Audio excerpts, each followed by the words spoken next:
Everyone, welcome back to Dad Space, the podcast for dads by dads. And you're going to have two dads. And between us, these two dads, we have 6 kids total. I have 3. My guest has 3. We're going to be talking about our dad's story and our journey as a dad. Excited to have Bryan here on the podcast. And he's a podcaster, so we have that in common as well. And I'm excited to have him here. Bryan, welcome to Dad Space. Glad to have you on the podcast. Welcome to the show. Thanks very much for having me here. It's exciting to be on your podcast here and get to sit down with a fellow dad and someone who has been willing to share their time and teach me how to be a better podcaster. There you go. Okay, so tell us about your show. Let's talk about that first. Okay, well, I'm the host of the Thriving Chronicles podcast. My podcast is a really powerful passion project that I developed not too long ago. We're less than 90 days live. And it's really about stories and connection, the power of the human connection and stories that we can share to inspire, uplift, connect, and teach people about how to thrive in their life, how to go from merely surviving to absolutely thriving, because there is so much more to life.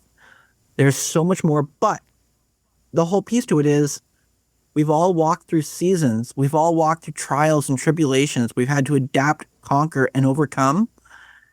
And that's hard. I am never going to sugarcoat any of this. That is hard. So for all of us out there that might find ourselves in a season, in a space of trials and tribulations, we need to be uplifted. We need to know that there are other people that have gone through those experiences, that have done what we're going through and come out the other side to live their best life. Amazing. Okay, so I love that. So how long have you had the podcast then? We're less than 90 days. I released my 90 days. So it got really exciting. Wow. We released our first episode October 27th, and yesterday we just hit 100 downloads. So that was a pretty exciting moment. Triple digits. I love it. That's great. And it just keeps growing from there. It's the Facebook community page is growing and thriving. The podcast keeps growing and thriving. I keep coming up with new inspirations for it and directions to go with it and figuring out how to learn as I go. It's amazing. Okay, so talk a little bit about your family now. I know podcasting is great, and I love podcasting, but families trumps everything to do with podcasting. Family is the reason why we're here. Tell us a little bit about your family. Well, I'm a father of 3. I have 3 daughters. They range from 14, 12, and 3. Wow. And I come from a split family. I have my 2 oldest with my ex-spouse and my youngest with my current spouse. So Nice. It makes life interesting. And the age range gap makes life interesting. So I get to experience life on the teenage spectrum, preteen spectrum, to the toddler spectrum, all in one bubble right now. Wow. How many bathrooms do you have in this house? 2. And that's Okay. over now. There's got to be a line. I love that. So yeah, I have a boy, girl, boy, but I'm an empty nester, so they're all out of the house. So I don't have a wait line anymore, which is great. But yeah, I miss those days. I got to be honest. I miss the days of having the kids all here under one roof. So I'm a little jealous. Have you ever tried to get in the bathroom with a 14-year-old girl? Oh my! No. Good Or luck, tried to get out the door with a 14-year-old girl wanting to do her makeup. There you go. No. That's a whole new Right, experience. yeah. So that There you go. So what is the one thing that you love about being a dad? You could bottle it up, put it in a bottle, put a cap on it, and this is the thing I love about being a dad. Oh my, that's Come on. a big question because there's so much I love about being a dad. It's part of my personality now, as it is when you become a parent. It becomes kind of who you are. Not that we need to remember. Here's a big one. Remember that as much as we are parents, we are still ourselves and someone else. Parenting is just an aspect of us. But what I really love about being a father, especially to daughters, is the opportunity to lead. It's the opportunity to lay those examples and teach my daughters the ways that they need to be treated, how they can show up in their lives, and getting just to spend time with them. A lot of it is quality time and doing things as a family and really engaging in their lives, knowing who they are, what they want to become, how they're changing over the years. And we all know that everybody, and especially girls, go from one thing to another real quick. The 12-year-old says today she wants to be one thing, tomorrow she wants to be another. The 14-year-old is all over the map. But it's so much fun and exciting as a parent to watch them grow and help them grow into the adults and leaders that they want to be and that we want to see them become. So take me back 14 years ago. A doctor or a nurse or someone hands you this new life for the first time. You're holding it like a football. You're afraid to drop her.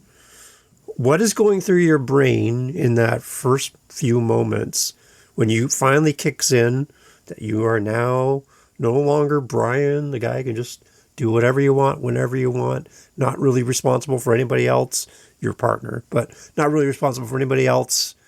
Now you have this life in your arms for the first time. Take us back. What does that feel like? Because there's dads listening to this going, I'm going to be a dad this week, Bryan. Like, I don't know anything about anything. And I press play on this podcast, hoping to get some kind of information or knowledge or wisdom from another dad. Take us back 14 years ago. What were you going through in that moment, holding that new life? It is the most life-shifting emotional moment of your life. It truly, there's no words to describe that moment, because you go from feeling one thing to, as the moment that child is put in your arms, the emotions that just flood through you. It's literally this shift in your whole body. Physically you feel it, mentally you feel it, your heart feels it, it's everything. You go from happy to sad to terrified to the range of emotions, but you're looking down at these little things in your arm going, oh my goodness, like, wow. And your brain just, at least mine was, just goes a mile a minute through every emotion possibly imaginable. And I've done this 3 times, and it's been different every single time. Because my first daughter was incredible. The first time you become a father, it's petrifying, and you run through these emotions. Then my second daughter, I kind of was a little more confident. Like, okay, we've done this before. You might hold them a little more football style. You're not as careful, and you're like, okay, I got this. And it's more of an excitement feeling. But my third daughter, this is where it was really different. She was born by C-section, and she was tiny. Like, she is a very tiny girl. And so that one led me right back to fear. She was so small. We kind of joked about it. She was the size of a Subway sandwich. Literally, if we took a foot long and we have a picture, we put her beside it. She was literally smaller than a Subway foot long. Oh my gosh. And so again, you're like holding this thing that's smaller than a sandwich, and you're freaking out that you're going to drop or break this little tiny thing, or like how small she is. So I don't think there's going to ever be one emotion or a single emotion, or any man is ever going to feel the same, but it's the greatest feeling in the world. There's nothing else like it. Yeah. It's the biggest sense of accomplishment and the biggest sense of overwhelming fear and dread at the same second. Like, look what we made. Oh my gosh, we made this. Like, it's like you get both at the same time. Like, I have a new baby. And then it's like, I have a new baby. Like, you're just like, wait a minute. Yeah. And somebody told me, they said, get used to your heart beating outside of your body for the rest of your life. Oh, absolutely. And I'm like, oh, like I didn't think of it that way, right? There's a piece of you that now lives outside of you. And now you have to kind of figure out how you're going to navigate this person who's now going to take on their own path in life. And it's a piece of you. Like, it's weird. I don't know that I would call it weird anymore, but it definitely is that feeling of, oh, your heart is always on the outside of you, and having to learn to control it and not getting overwhelmed by it is just there's so much to it that we have to be able to step ourselves back, maybe put that heart back inside our chest for a few moments, gather ourselves, and remember that it's going to be okay. We might be petrified. What? We might go through these feelings. But you know what? Yeah. It's going to be okay. We've got this. So what kind of resources did you draw from when your oldest was born? Like, who was in your corner? Who helped you learn how to do dad stuff? Like, where did you go to get your information to help you? Okay, so a lot of my information came from myself because I honestly didn't have all too much of a father figure to kind of teach me a lot of these things. Like I had my dad in my life, but we didn't have the greatest relationship, so I didn't take much from there. But a lot of it came from a lot of support from my mom and some direct family and support from my spouse's family.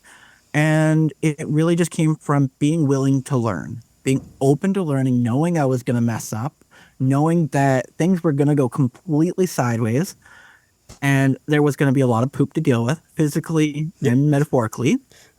But Yes. it was, I think the greatest tool is being open to learn and willing to know that you're going to make those mistakes and leaning into every resource you can from your family, from extended family, from friends. But here's the greatest tool I want to put out there too is do not let all of those voices, all of those people tell you how to raise your child. Use your beliefs, your morals, your values, stand in those firm, and lead your family from your position. Because everybody else is going to try to tell you, and they will. They're going to tell you how to raise your child. And if anything, that's going to cause conflict. I like it. Yeah, I think if we had to sit down and map out the life of our child and the big plan, the big picture before we had a baby, I don't think we'd have very many kids in this world because it's so overwhelming to think about every little detail and to be perfect as a dad, and I'll never make a mistake, and I'm going to be better than the example set for me by others in my life, so I want to be a better all of these things would probably keep many people from having children. Just the sheer fear of messing up and impacting somebody negatively as a new life in this world. That was my struggle when I was dealing with my oldest, my son, is just thinking, I don't feel like I have everything I need to be successful, to the point where we're walking out of the hospital and I have my son in the little baby thing. We're walking out and nobody followed me home, Brian. Nobody came to make sure I was doing it right and I was following all the rules. They waved at you goodbye, and after that, they never thought of you again. And I'm like, you're going to trust me with this kid? Like, nobody's going to check me, like check my pockets or nothing? Like, I felt like I was like stealing something in the moment by walking out of the hospital. So I just felt like there was a gap in my knowledge. So I was hungry for books and resources and talking to other dads. And that's kind of why I created this podcast, was I wanted to have a space for dads to get together and listen and learn from each other, so that I didn't want someone else to have that feeling of walking out of that hospital feeling completely unprepared for what's going to happen when I get home, for example. And here's a bit of what I kind of took from life here is you can try to be as prepared as you ever want to be. You can be someone who has read every book, has all the resources in the world, who has had a great, amazing upbringing and has a whole support team. But here's the truth of the matter. You're never going to be ready and you're never going to know it all. You can have all the resources, but it doesn't matter how many resources you have. Get used to winging it. Yeah, it's jumping out of the airplane and stitching up your parachute on the way down, right? You got to just do it, Yeah. right? Yeah. So before we hit record, you were mentioning that you just wrote something recently. And we're gonna have a link to it, obviously, in the notes. But I want to get into this and the whole idea about looking at your life as if you're looking at it as you would look at a CEO who runs a company and runs a business and is accountable for people and accountable for decisions, and things kind of orbit around you as a CEO in a business, but adapting it to your personal life, to your family. And I kind of like the idea of the fact that we can kind of have this parallel and contrast So can you tell us a little bit about this article that you wrote, and then let's just jump into the context of what you wrote about. I absolutely want to dive into this. I'm going to give you some context to it first. It grew out of a question I feel all of us run through our head. How do I do it all?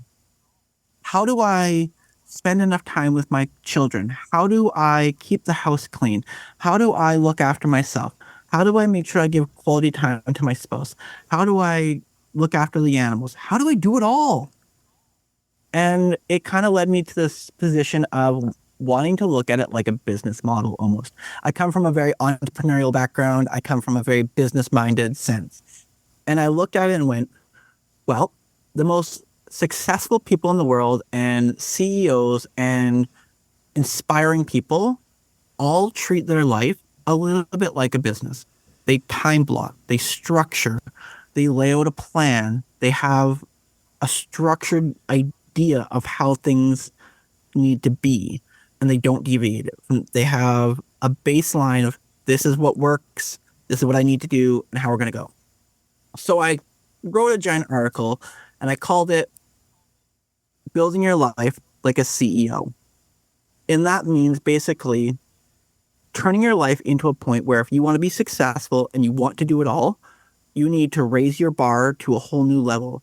And that means time blocking your day, knowing when you're going to do what, whether it is getting, for myself, my podcast work in, when I'm going to spend time with my wife and put my phone completely away to give her quality time, when I'm going to go spend time with my kids, when I'm going to get on my treadmill, what time I'm getting up in the morning. I truly believe that if we are able to turn our lives into a structured format, and I know that some people, when you say the word structured format, their brains explode. They go, I don't want to have structure. I'm kind of that way. I'm a little ADHD.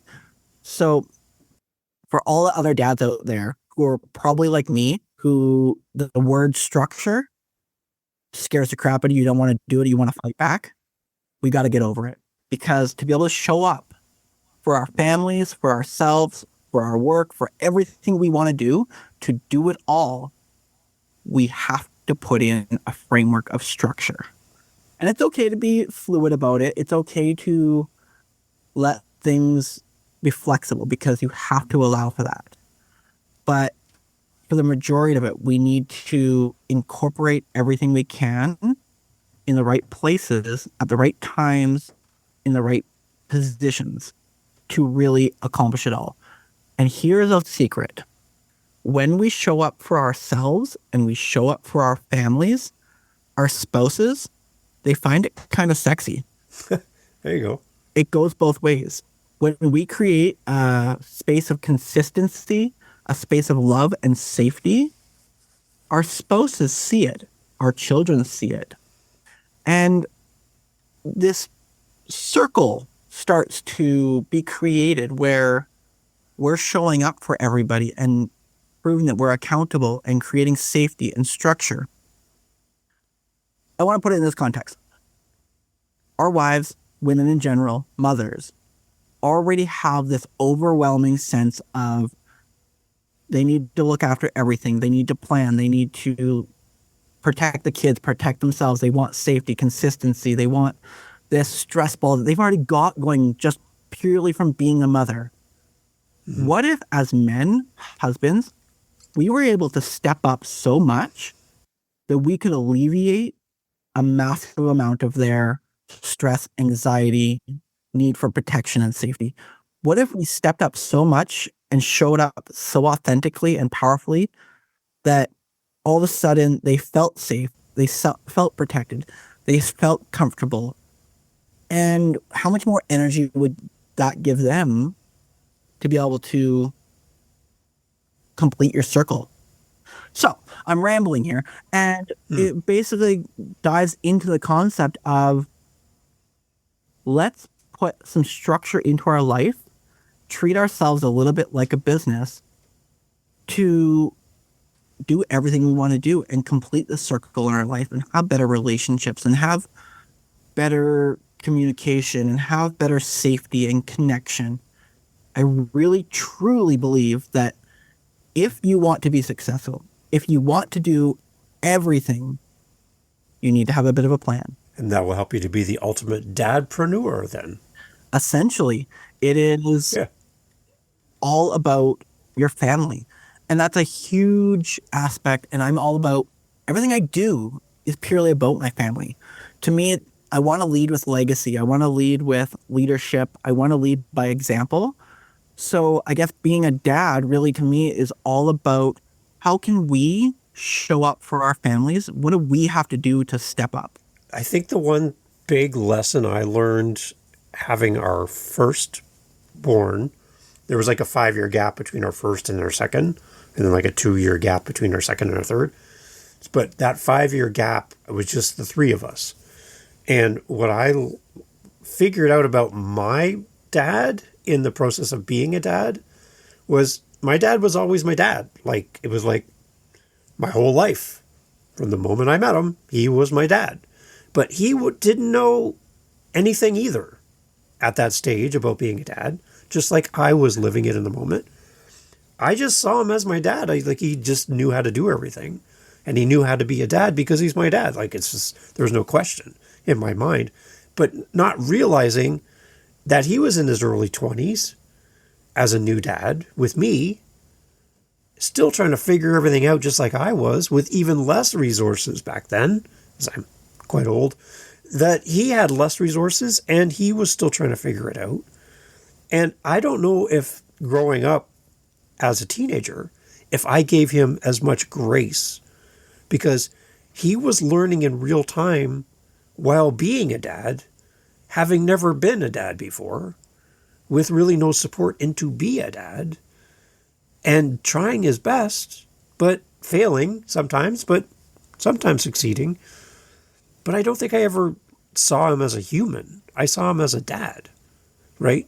And I think I could have been a little bit more gracious with him as he was learning on the job, right? Going back to the business analogy you're sharing.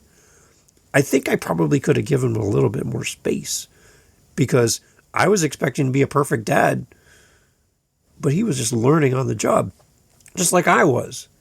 And I just think the conversations you have with adult children are very interesting because when my kids were in the teenage years, they kind of treated me and my wife like we didn't know anything. Like, I know everything because I'm 15, 16.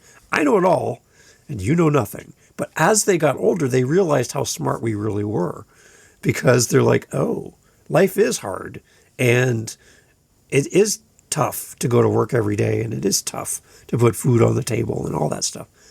And they start to realize what adult life is like. And then they realize, oh, I probably should have given a little more grace to my parents. Absolutely. I have to interject because I really want to share a nugget that I learned from a great lady I had a conversation with. It's all about, we don't realize, or we didn't realize when we were kids, as you were just talking about there, that there's the different gaps of how we got to show up at different stages of our parenting. Our first kid, we know nothing. We are learning on the fly. We are trying to figure it out. You know, if you're in your early 20s or even if you're in your 30s and you have your first kid, you're learning as you go on the fly. But then a couple years down the road, you have a second child. Now you're going to show up a little bit differently for that second child because now you've had a couple years of experience to learn with one child and you have a little more comfortability. So you're able to show up differently for that second child. Then a few more years pass and you have another kid. You can show up completely differently because you are in a different space financially, mentally, physically. You've now had 2 kids and a handful of years of practice and a lot more knowledge. And it's funny how our children, they don't recognize that until they're adults. They don't see it. They complain, well, why do you treat my sister differently? Or why do you treat my other sibling differently? Yeah. Well, or they come back to you and go and say things like, you treated so-and-so so much differently, or you did things differently for them. And they don't realize that it's, because as the first child, I had no idea what I was doing with you. I learned on the fly. By Your third sister down the road, I had a lot more experience, way more years, better position as an adult. So it's really fun. I love the conversations as the kids get older, and they almost start to see that.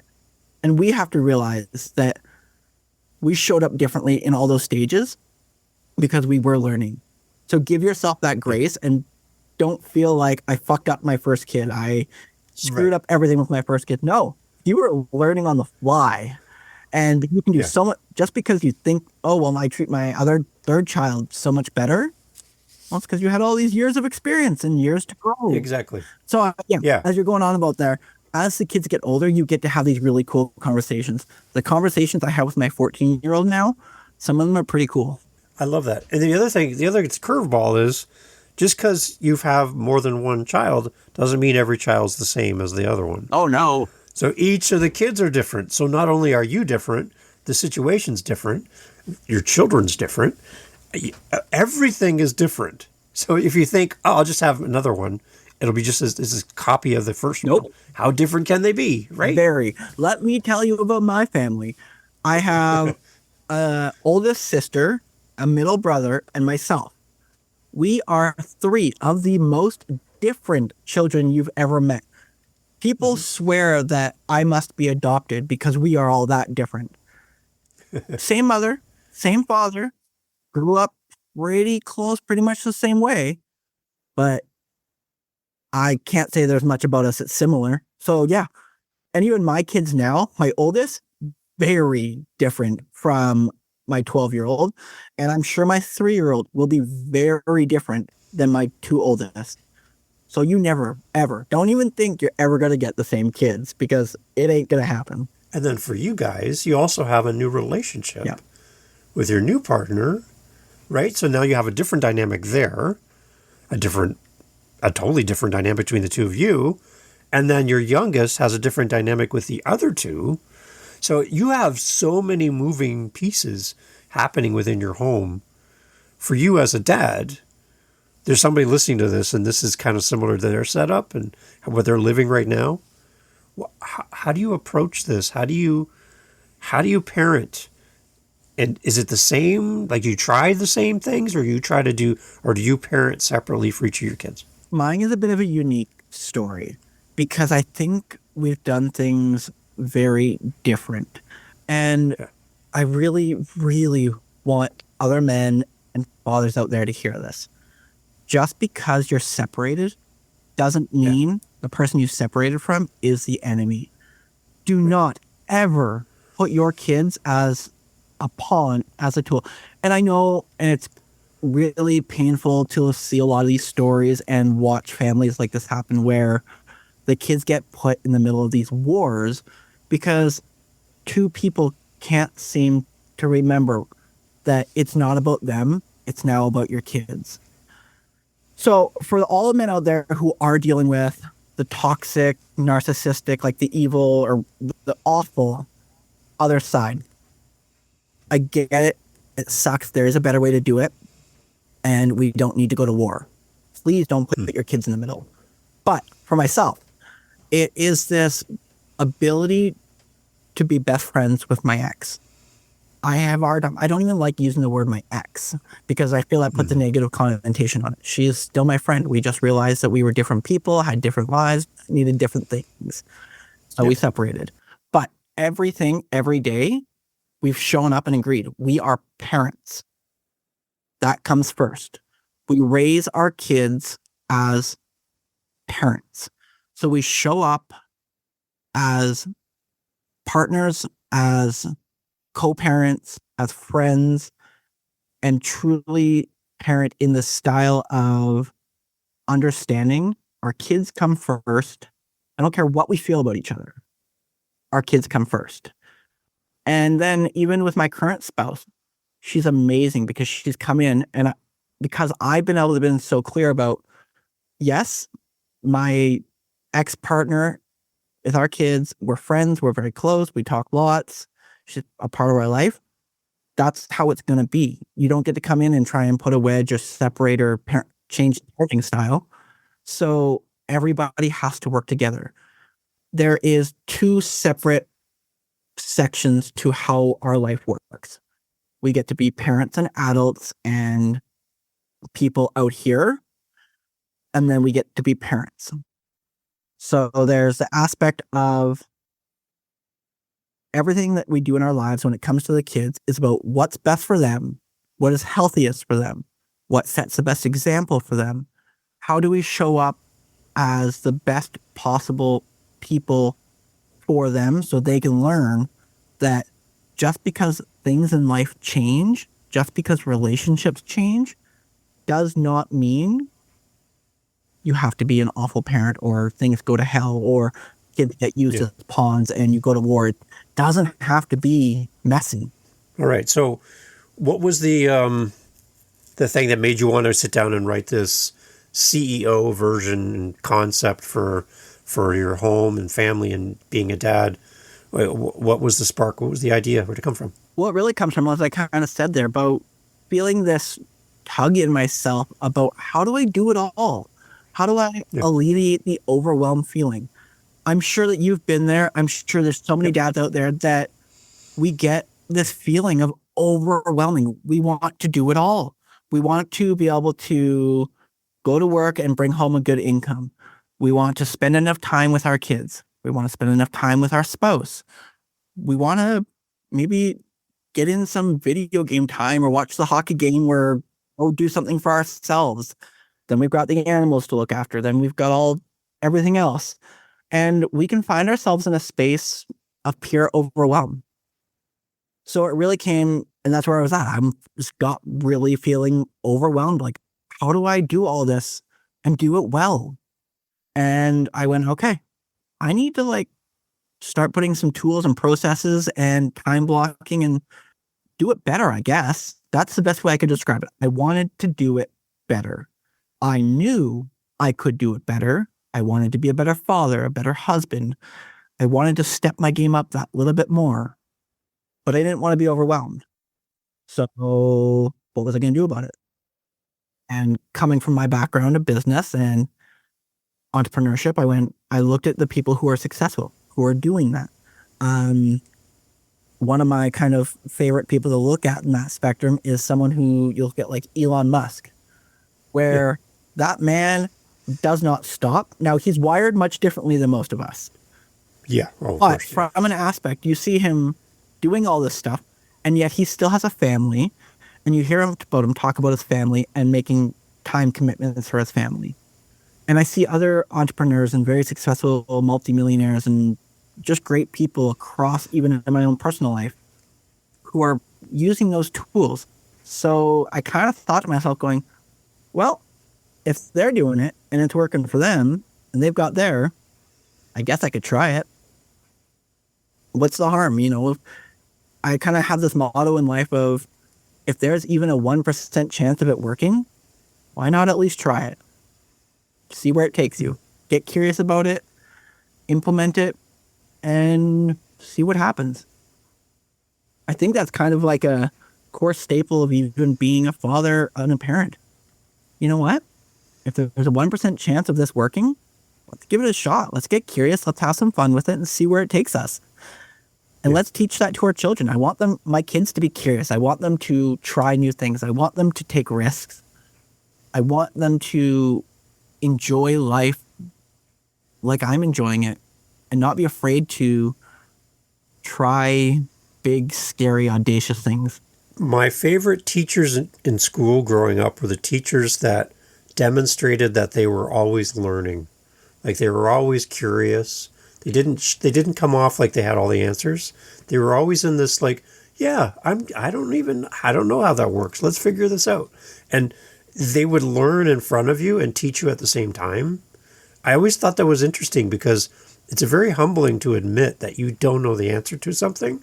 I think of like a science class and they're like, I don't know what happens when we put these two things together. We'll see what happens. They're like, no idea, right? Let's figure this out. And you can tell that they're just constantly curious and they want to know more. And I think as dads, it's okay to say to your kids that you don't know what you don't know and stop pretending to be the answer of everything and the wisdom of all when you don't know what you're doing, and you don't know the answer to every question, and you can't answer some of the questions your kids ask. Do mosquitoes have eyelashes? I don't know. I have no idea, right? So you got to show them that you're learning and that you're growing. And going back to the humanity thing we talked about, again, I just saw my dad as my dad. I didn't see him as a human, able to make mistakes, able to, screw up. I just saw him as perfect. So when he showed his humanity, it made me kind of go, what's wrong with you? Like, I thought you were perfect, right? And you'd have this picture of them, but they're not. And I'm not. And I'm going to make mistakes. Like, I'm going to own it. I'm going to make mistakes raising my kids, and I don't need to be judged. I don't need to have a group of people looking over my shoulder going, Bryan, like, you're really not good at this. I know that. I know that because I'm living it, right? I just think we need to demonstrate our humanity to our kids and let them know when we screw up and own it and get them to see that we're not perfect in this process. I think as our kids grow up, they learn and they see that as parents, even the most experienced parents that have multiple kids, I look at some families who have like 6, 7, 8, 9 kids. I don't know how they do it. I know a few families that have giant families like that, and that boggles my mind. But we're all just winging it. Every day we wake up as parents, we are just winging it. And that's where you need support. That's where you need to be with other guys and share stories beyond, hey, did you see last night's game? Did you, that kind of stuff. You need to actually have conversations with guys and understand what other people are dealing with so they don't feel so alone. I find a lot of guys that I talk to through the podcast, they've at times battled with loneliness, feeling incomplete, feeling like their partner doesn't understand some of their mood swings and their inadequacies, and feeling like they're not good enough, the inner critic, all those stuff, imposter syndrome, right? Oh, like, who am I to do this? Absolutely. Right? And I want to share this thought with you real quick while it's in my brain here. You just made me think something really powerful. I think it's a case of, as dads, we are so ingrained to have that protection mode, be the leader up here, and look after everything, right? We have such this weight on our shoulders, but as dads in our society, it's getting better now. But for the majority of years, and I'm sure in your years, you experienced this, that we weren't allowed to show it. We had to come up as the warrior, as the man. And we talk about in our society now so much the women and the pressure that they feel, and as mothers, how they get overwhelmed and their issues as women. But we never talk about the issues of dads. Why are we not acknowledging that dads are still people too? With kids, we're feeling the same things as the mothers. It's okay. Yeah. And as men, we need to recognize that you're going to feel those things.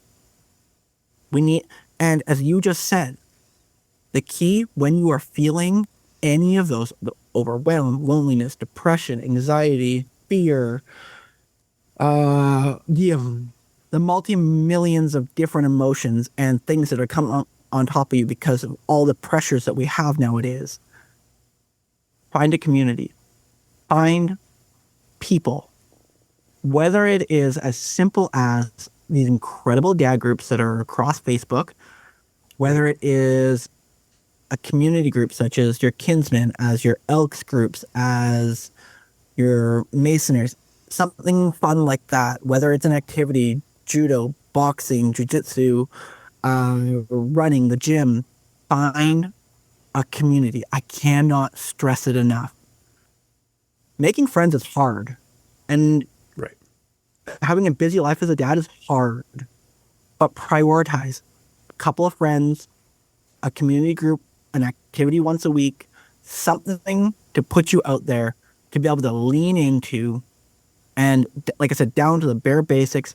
If you can't have any of those outside communities, find an online community. The power of our internet now, that we can connect with people around the world, from these dad groups to the community groups online, but just connect with someone. Goes right back to the whole power of my podcast, the power of human connection. So, okay, Bryan, as we got to wrap up, for the dads that are listening that are feeling a little overwhelmed today, they love the idea of treating and looking at your family from a business perspective and saying, well, if this was a business, how would I run it? How could I make it successful? Right? Where you're going to go and read your article you wrote, which is amazing. Thank you for that. What are your closing thoughts for the dads that are listening to encourage them if they're kind of wrestling with self-identity, feeling like they're good enough, they're making a good impact for their life, for their family, that they're on the right path? What would your closing thoughts be for that dad? My closing thoughts for any dad out there who is feeling the feels right now is that, one, it's okay. I can't stress it enough. It's okay. We all feel it. We all get there. But do not stay there. Feel your feelings and acknowledge them and understand what you're feeling. Figure out why you're feeling it. But don't stay there. Pick yourself up one small action at a time to find your happiness, to find yourself, to strive to be 1% better. It can be as small as getting on the treadmill for a couple hours. Well, not a couple hours, but a couple of minutes in the morning. It can be as small as starting your day off with a really good cup of coffee and quiet.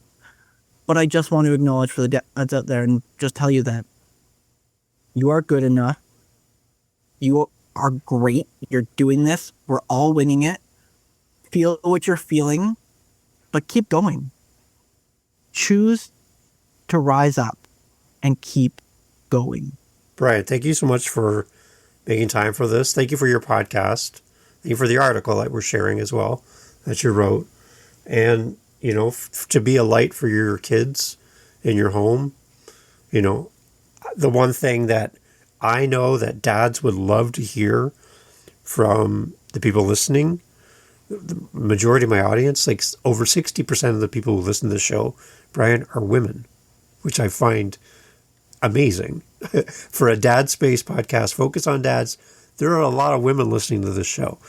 I would say to the women that are listening to the show, on behalf of the fathers, the dads in your life, to go to your partner, your husband, and tell them this one thing today. I'm proud of you. As a dad, from the mother point of view, I'm proud of you as a dad.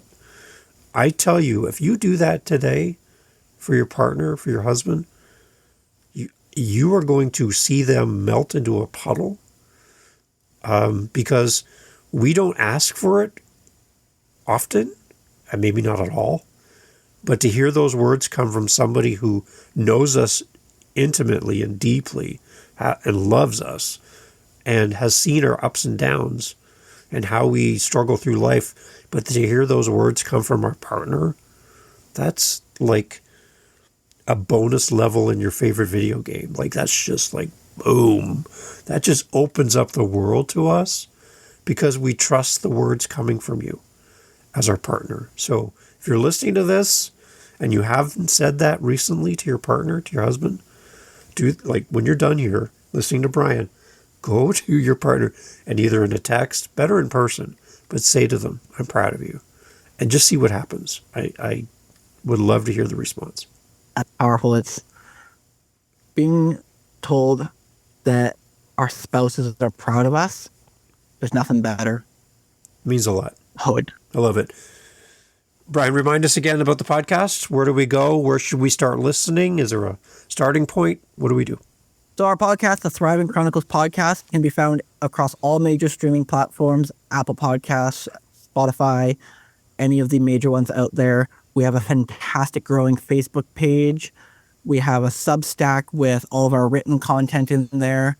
Or you can reach out to me personally through the Facebook page, or through any of the messaging parts through of the podcast, or track down my email that I'll send over to you here.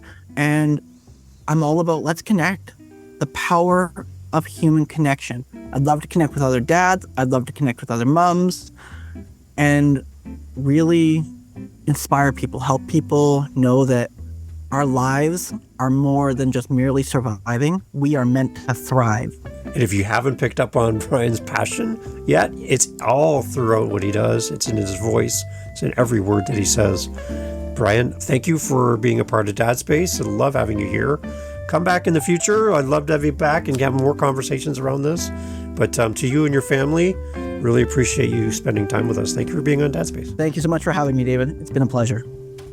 Hey, thanks for listening to Dad Space. Thanks for hanging out to the end of the podcast. That's a great sign to wherever you're listening to this podcast, YouTube, Spotify, Apple, fill in the blank, that this was a good podcast to send people to. So simply by listening to this point of the podcast, you're helping the show grow. So good on you.